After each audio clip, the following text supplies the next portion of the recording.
Hello दोस्तों, स्वागत है आप सभी का आपके अपने यूट्यूब चैनल प्राइम प्रभाकर पे। दोस्तों, आज की इस वीडियो में हम देखने वाले हैं अपने इलाहाबाद हाई कोर्ट के ग्रुप सी और ग्रुप डी एग्ज़ाम के जीके जीएस के तहत प्रैक्टिस सेट को। ये हमारा दूसरा वीडियो है। इससे पहले के एक वीडियो में हमने आपको मॉडर्न हिस्ट्री के 40 क्वेश्चन कराए थे और आज हम देखने वाले हैं 50 क्वेश्चन को। ठीक है, हमने यहीं पे छोड़ा था पिछले वीडियो में आपको। आज इसमें हमारा पहला टॉपिक है उपनाम, कथन और पुस्तकें। मैं आपको सब्जेक्ट के अंदर भी टॉपिक वाइज जीके जीएस की प्रैक्टिस करा रहा हूँ। इसके अलावा टॉप 26 की हमारी टॉपिक की सीरीज़ चल रही है, जो कि आपको हमने पहले ही लिस्ट प्रोवाइड कर दी है अपने टेलीग्राम पे और वीडियो भी बनाया था।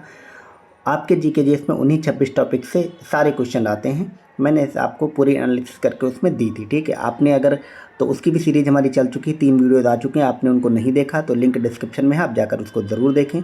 मोस्ट इंपॉर्टेंट है आपका, सिर्फ आपको वो 26 टॉपिक वाली वीडियो देखनी है और ये वाली जो मैं प्रैक्टिस करा रहा हूँ ये वाली सीरीज़ देख लेनी, बस आपका जीके जीएस 25 में 25 नंबर कंप्लीट हो जाएगा, इससे बाहर नहीं आएगा। ठीक है, तो उसमें चलिए हम तीन प्रैक्टिस सेट में मॉडर्न हिस्ट्री देख लेंगे, उसके बाद हम बाकी सब्जेक्ट वाइज देखेंगे। ठीक है, तो इसमें हमारा जो अगला क्वेश्चन था वो था गांधी जी का प्रिय गीत वैष्णव जन तो तेरे पहिए पीर पराई जाने रे। इस गीत को किसने रचा था? ठीक है, यानी इसका लेखक कौन था? तो वो थे नरसिंह मेहता जी। ठीक है, आपको याद रखना है। ऑप्शन आंसर भी दिया गया है। ऑप्शन में प्रेमानंद, चुनीलाल, धार्मिक लाल थे, लेकिन मैं आपको चूंकि इसके आंसर बताते हुए चल रहा हूँ, इसको बड़ा कर लेता हूँ थोड़ा। तो इसके जो लेखक थे वो थे नरसिंह मेहता। ये बार बार पूछा गया, आपके एग्जाम की दृष्टि से बहुत महत्वपूर्ण है। अगला हमारा क्वेश्चन है the Indian war of independence नामक पुस्तक के लेखक कौन है? तो ये थे वीडी सावरकर। तो इंडियन वॉर ऑफ इंडिपेंडेंस जो लिखा था 1857 की क्रांति पे, ठीक है, इसको वीर सावरकर ने लिखा था। ठीक है, अगला है यह विचार किसने विकसित किया कि साधन ही उद्देश्यों को औचित्य बनाते हैं। यानी कि गांधी जी ने जो कहा था ना कि मतलब साधन पवित्र होना चाहिए, साध्य तो अपने आप पवित्र होगा। गांधी ने साधन की पवित्रता पे जोर दिया था, वही बात इसमें लिखी गई है। तो ये कहा था महात्मा गांधी ने। ठीक है, नेक्स्ट है भारत कोकिला किसे कहा जाता है? तो भारत कोकिला आप सबको पता है किसको कहा जाता है? सरोजिनी नायडू जी को। ठीक है, सरोजिनी नायडू को। किसे भारत का बिस्मार्क कहते हैं? ठीक है, तो वो कहते हैं सरदार वल्लभ भाई पटेल को। क्यों कहते हैं? क्योंकि बिस्मार्क ने जैसे जर्मनी का एकीकरण किया था, वैसे ही सरदार वल्लभ भाई पटेल ने भारत का एकीकरण किया था। ठीक है, भारत में राष्ट्रीय आय का आकलन सबसे पहले किसने किया था? तो वो किया था दादा भाई नौरोजी ने, हमने अभी बताया आपको। ठीक है, अगला हमारा क्वेश्चन है ब्रिटिश हाउस ऑफ कॉमन्स में चुना जाने वाला पहला भारतीय कौन था? यानी कि ब्रिटिश संसद में चुना जाने वाला पहला सांसद कौन था? अगर आप मैं ऐसे ही बोलचाल की भाषा में कहूँ तो वो थे दादा भाई नौरोजी। दादा भाई नौरोजी जो है ब्रिटिश संसद में चुने जाने वाले या हाउस ऑफ कॉमन्स में चुने जाने वाले पहले भारतीय थे। ठीक है, अगला हमारा क्वेश्चन है भारत से ब्रिटेन की ओर संपत्ति के अपहरण यानी कि ड्रेन ऑफ वेल्थ, ये पूछा जाता है। ड्रेन ऑफ वेल्थ सिद्धांत या थ्योरी किसने दिया था? तो ये दिया था दादा भाई नौरोजी ने। ठीक है, दादा भाई नौरोजी ने ड्रेन ऑफ वेल्थ, इन्होंने कहा था कि भारत का जो पैसा है वो चंद चंद करके मतलब ब्रिटेन की ओर जा रहा है। इसका इन्होंने लेख लिखा था। ठीक है, तो वो लिखा था दादा भाई नौरोजी ने। आपसे सिर्फ इतना पूछेगा। अगला है गांधी को माना जाता है क्या? गांधी को याद रखना है आपको, दार्शनिक अराजकतावादी माना जाता है। ठीक है, अगर दार्शनिक ना भी रहे और सिर्फ अराजकतावादी रहे, ठीक है, तो आपको याद रखना है गांधी अराजकतावादी थे। ठीक है, अराजकता यहाँ पे अराजकता का मतलब गांधी से उससे नहीं था जो आजकल होता है कि अब बसों को नोच दें, मतलब संपत्तियाँ जरा दें, उसको अराजकता कहते हैं। ये गांधी की अराजकता था एक व्यवस्था से रिलेटेड। ठीक है, वो मैं आपको अभी नहीं समझाऊंगा क्योंकि वो थोड़ा कॉन्सेप्चुअल हो जाएगा पॉलिटिकल साइंस का, तो वो इसकी ज़रूरत नहीं है आपको। अब सिर्फ इतना याद रखना है गांधी अराजकतावादी थे। ठीक है, अगला है आनंद मठ पुस्तक के लेखक कौन है? तो आनंद मठ आपको पता है बंकिम चंद्र चटर्जी हैं या चट्टोपाध्याय हैं, और इन्हीं आनंद मठ में भारत का राष्ट्रीय गीत वंदे मातरम लिखा गया है। ठीक है, वंदे मातरम इसी आनंद मठ के अंदर लिखा है। महात्मा गांधी को अर्धनग्न फकीर किसने कहा था या यह उक्ति किसने कही थी? तो आपको पता है जो ब्रिटिश पीएम विंस्टन चर्चिल थे, उसने गांधी को अर्धनग्न फकीर कहा था। फिर है करेंगे या मरेंगे, गांधी जी को यह मंत्र किस जन आंदोलन के अवसर पर दिया गया था? तो ये गांधी ने किस आंदोलन के अवसर पर दिया था? तो ये गांधी ने दिया था भारत छोड़ो आंदोलन के अवसर पर। अभी मैंने आपको जो टॉप 26 टॉपिक दिए हैं मतलब कराऊंगा, उसमें मैंने गांधी पे एक अलग पूरा टॉपिक रखा है। तो मैं जब गांधी आपको कराऊंगा उसमें ये सारे आंदोलन वगैरह पढ़ाऊंगा, उसमें मैं थोड़ी डिटेल में चीज़ें बताऊंगा क्या क्या याद रखनी है। तो उसमें हम देखेंगे कैसे करे मरे को इन्होंने नारा दिया था, करेंगे या मरेंगे। ठीक है, अगला है करो या मरो, ये नारा किसने मतलब इसमें पूछा गया किस आंदोलन के अवसर पर दिया गया था? तो ये भारत छोड़ो आंदोलन के समय दिया किसने था? महात्मा गांधी ने दिया था। ठीक है, फिर है वापस वेदों की ओर लौटो, इसका आह्वान किसने किया था? दयानंद सरस्वती ने किया था। ठीक है, आपको याद रखना किसने किया था, स्वामी दयानंद सरस्वती ने वेदों की ओर लौटो, इन्होंने सत्यार्थ प्रकाश की रचना की थी और आर्य में समाज वगैरह की स्थापना की थी। फिर है भगवत गीता का अंग्रेजी में अनुवाद करने वाला पहला यूरोपियन कौन था, तो ये आपको पता है चार्ल्स विल्किन ने भगवत गीता का अंग्रेजी में अनुवाद किया था। मोस्ट इंपॉर्टेंट है, आप याद रखेंगे, क्योंकि विलियम जोन्स, कनिंगम और प्रिंसेप से आप प्रिंसेप क्या था, इन्होंने ब्राह्मी लिपि और ये जो लिपियाँ वगैरह हुई थी जितनी भी इनको पढ़ा था इन्होंने, ठीक है। फिर है सिखों की पवित्र ग्रंथि आदि ग्रंथ का संकलन किसने किया था, मोस्ट इंपॉर्टेंट क्वेश्चन, ये किया था गुरु अर्जुन देव ने, ठीक है। गुरु अर्जुन देव ने सिखों की जो पवित्र ग्रंथ आदि ग्रंथ है या जिसको हम गुरु ग्रंथ साहिब कहते हैं उसका संकलन किया था लास्ट में, ठीक है। फिर नेक्स्ट क्वेश्चन है पिछले शताब्दी में ज्योतिबा फुले के सत्यशोधक समाज ने क्या प्रयास किया था पिछली शताब्दी में, तो इन्होंने क्या प्रयास किया था, तो इन्होंने दंभी ब्राह्मणों और उनके अवसरवादी धर्म ग्रंथों से नीची जातियों की रक्षा करी थी। बिल्कुल सही बात है, यही वाला सही जवाब है। जाति प्रथा पे आक्रमण जरूर इन्होंने किया था, लेकिन इसमें आंसर सिर्फ जाति प्रथा पे आक्रमण नहीं रहेगा, ठीक है। जमींदार विरोधी अछूतों के लिए पृथक प्रतिनिधित्व, ये सब बातें नहीं करी थी। ये अछूतों के लिए पृथक प्रतिनिधित्व अगर पूछ ले तो ये अम्बेडकर ने करी थी, ठीक है। अगला है मौलाना अबुल कलाम आज़ाद ने 1912 में एक उर्दू साप्ताहिक पत्रिका अल हलाल को शुरू किया था, अल हिलाल सॉरी, किंतु सरकार द्वारा उस पर प्रतिबंध लगा दिए जाने के बाद अल बलाग की स्थापना की थी। वो कब की थी, तो वो की थी 1913 में। आपसे क्वेश्चन ये नहीं पूछेगा, वो पूछेगा अल हिलाल का संपादन कौन करता था, तो वो करता था मौलाना अबुल कलाम आज़ाद जी करते थे। अगला देश बंधु की उपाधि किससे संबंधित है, तो देश बंधु हम कहते थे चित्तरंजन दास को, यानी कि CR दास को, ठीक है। अगला है स्वराज मेरा जन्मसिद्ध अधिकार है, किसका कथन है, तो ये आप सबको पता है, लोकमान्य तिलक ने कहा था स्वराज मेरा फिर कौन यंग इंडिया और हरिजन का संपादक था, तो यंग इंडिया और हरिजन ये गांधी ने लिखी थी, ठीक है। किसने लिखी थी, महात्मा गांधी ने। मैं गांधी जब पढ़ाऊंगा तो उसमें गांधी से कंप्लीट ये सारी चीज़ें मैं उसमें करवा दूंगा। अमर राष्ट्रीय गीत वंदे मातरम के रचयिता कौन है, बंकिम चंद्र चट्टोपाध्याय, अभी हमने ऊपर आपको बताया भी। फ्रंटियर गांधी पद के नाम से कौन संबंधित है, तो फ्रंटियर गांधी या सीमांत गांधी कहते थे खान अब्दुल गफ्फार खान को, ठीक है। और ये सीमांत मतलब एंड नॉर्थ वेस्ट फ्रंटियर वाला जो एरिया था, भारत का पश्चिमोत्तर प्रांत वाला एरिया, ठीक है, जो पाकिस्तान से लगा हुआ ऊपर अफगानिस्तान से, वहाँ पे ये काम कर रहे थे। और ये भारत छोड़ो आंदोलन के समय पे एक्टिव थे, ठीक है। और इनको एक और कहा जाता है, इन्होंने जो ये आंदोलन चलाया था उसको लाल कुर्ती आंदोलन कहते थे, तो ये भी आप याद रखेंगे, ठीक है। फिर है लेडी विद द लैम्प के नाम से कौन विख्यात हैं, तो वो फ्लोरेंस नाइटिंगल के नाम से, फ्लोरेंस नाइटिंगल जो हैं वो विख्यात हैं, लेडी विद द लैम्प। अगला है सारे जहाँ से अच्छा राष्ट्रभक्ति गीत निम्नलिखित में से किसने लिखा, तो वो मोहम्मद इकबाल ने लिखा था, ठीक है। निम्नलिखित में से कौन सी रचना महात्मा गांधी के साथ संबंधित नहीं है, तो इसमें जो माई एक्सपेरिमेंट विद ट्रूथ ये गांधी की है, गांधी की आत्मकथा है। हरिजन गांधी की है, ठीक है। हिंद स्वराज भी गांधी की। द होली फैमिली गांधी से रिलेटेड नहीं है, ठीक है, होली फैमिली गांधी से रिलेटेड नहीं है। अगला है भारत में प्रकाशित होने वाला प्रथम समाचार पत्र कौन था, तो आप सबको पता है द बंगाल गजट भारत का प्रथम समाचार पत्र। ऐसे क्वेश्चन आपके एग्जाम बनेंगे। ये क्वेश्चन सारे इनका स्टैंडर्ड वो नहीं है जो PCS IAS वगैरह में पूछा जाता है, ये वो क्वेश्चन है जो आपके ग्रुप CD में पूछे जाते हैं। मैंने ये सारे क्वेश्चन वही उठाए जो आपके PYQs को दृष्टिगत रखते हुए, ठीक है। अब किसने कहा था तुम मुझे खून दो मैं तुम्हें स्वतंत्रता या आज़ादी दूंगा, सुभाष चंद्र बोस ने, सिंपल है। अगला है खान अब्दुल गफ्फार खान, इसको क्या कहते हैं, सीमांत गांधी, हमें देखा। दादा भाई नौरोजी को क्या कहते थे, ये भारत का भव्य वृद्ध पुरुष, इनको grand old man of India कहा जाता था, तो ये पूछा जाएगा। गांधी जी को महात्मा और रविन्द्रनाथ टैगोर को गुरुदेव कहते थे, तो ये आपको मिलान करना है, सुमेल आप इसमें मिला सकते हैं। अगला है रविन्द्रनाथ टैगोर द्वारा लिखित गीत जनगण मन सर्वप्रथम 1912 में किस नाम से प्रकाशित हुआ, तो ये जो है भारत भाग्य विधाता के नाम से प्रकाशित हुआ। कब हुआ, 1912 में, ठीक है। अब ये हमारे इतने क्वेश्चन ये हो गए। अगला हम देखते हैं क्रांतिकारी गतिविधियों से संबंधित क्वेश्चन। ये क्वेश्चन है अंग्रेजी द्वारा निम्न में से किस क्रांतिकारी को फांसी की सज़ा दी गई थी, तो इसमें राजगुरु को फांसी की सज़ा दी गई थी। चंद्रशेखर आज़ाद को फांसी नहीं हुई थी, वो भाग गए थे और फिर अपने ही मतलब उन्होंने मार लिया था जब अंग्रेजों से घिर गए थे। तो जतिन दास को भी नहीं हुई थी। जतिन दास की मृत्यु एक ये है ना, इनको जेल हो गई थी और जेल में ये भूख से मर गए थे। फिर कल्पना दत्त को भी जेल नहीं हुई थी या मतलब फांसी नहीं हुई थी। फिर है नील की खेती करने वालों के विरुद्ध विद्रोह को प्रदर्शित करने वाले नाटक नील दर्पण के लेखक कौन है, तो नील दर्पण के लेखक कौन है, दीनबंधु मित्र हैं, ठीक है। ये आपको याद रखना, ये इंपॉर्टेंट क्वेश्चन है। अगला है निम्नलिखित में से कौन सा उपन्यास भारत की स्वतंत्रता सेनानियों के लिए प्रेरणा स्रोत बना, तो वो बना था आनंद मठ। आनंद मठ से प्रेरित जो एक विद्रोह था, ये आपसे पूछ लिया जाता है, तो वो था सन्यासी विद्रोह। कहाँ हुआ था, बंगाल में हुआ था, ठीक है, इतना याद रखना है। 1930 में चटगांव के सरकारी शस्त्रागार पर हुए सशस्त्र आक्रमण का नेता कौन था, तो ये सूर्यसेन थे, ठीक है। सूर्यसेन ने चटगांव पर जो सरकारी शस्त्रागार लूटा गया था 1930 में, उसके नेता ये थे कौन?